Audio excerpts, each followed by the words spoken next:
Hi BookTube. I'm first of all going to apologize if you hear a bit of whirring and noise going on. I have my fan on because it's grossly hot here right now. Anyways, I'm here with a book review for The Bell Jar by Sylvia Plath. This was published in 1963. It's a modern classic, and I listened to the audiobook, which I recommend you do. I'm just going to say that right off the bat. Listen to the audiobook. It's narrated by Maggie Gyllenhaal, and it is so, like, her voice is perfect throughout it. Like, the tone of her voice just, like, is perfect for the story and for the character. It just really fits really well. So this is the story of college student Esther Greenwood. She's living the high life in 1960s New York. She's on a scholarship working for a magazine. She's going to fashion events and parties. She can go out with any guy that she likes. And then she starts questioning everything and falls into a depression. And that's, you know, what we get in this.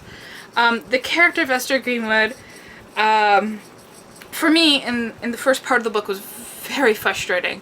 I did not like her one bit because she was the antithesis of me. Like, she was my complete opposite. She's very superficial. She's very hypocritical. She won't date guys because they're too short.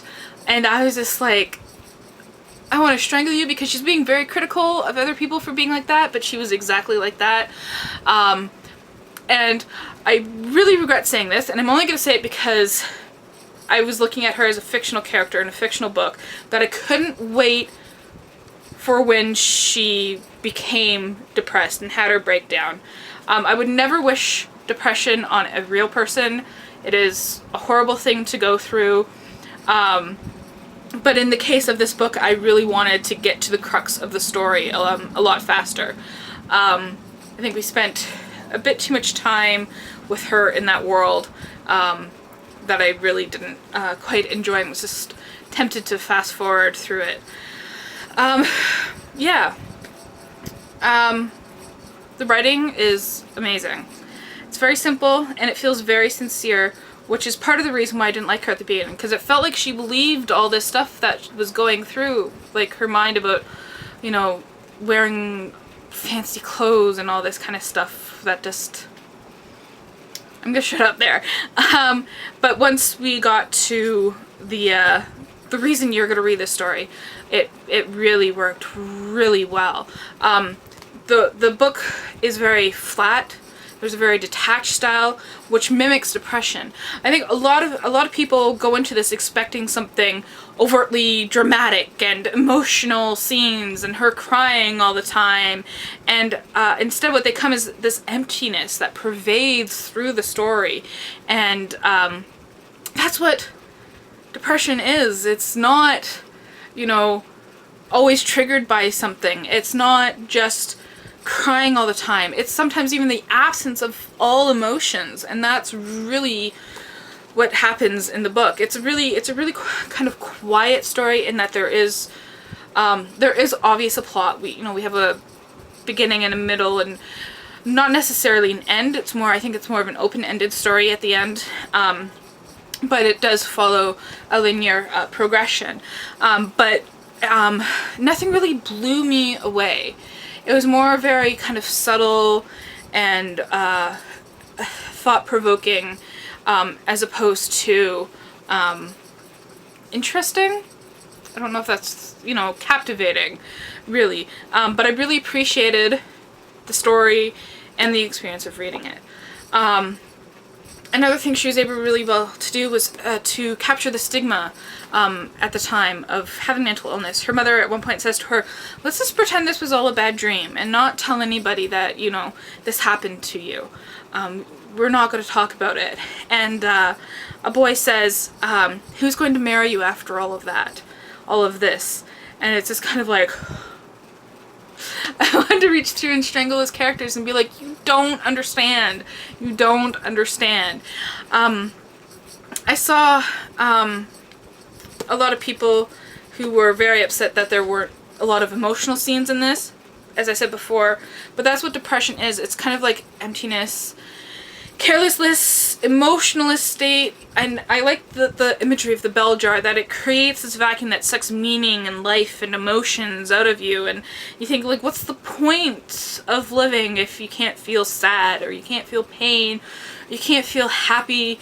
It's just, why? Why are we existing if we can't feel, if we can't experience these things?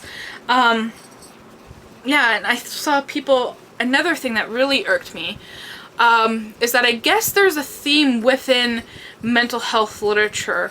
I can't say for sure because I'm not too, I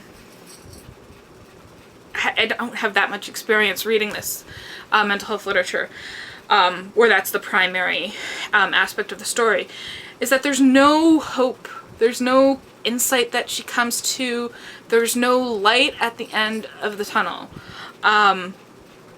And I think a lot of people are disappointed. They go into this, I think they've never experienced depression, or they're looking for something that's not there, that doesn't exist. Like, I'm sick of these stupid platitudes about happiness and life and getting over things and moving on with your life that don't really mean anything. They don't have any action plan behind them or anything. They're just things that people say to make them feel better for like 2 seconds until they scroll on to the next saying or picture or whatever.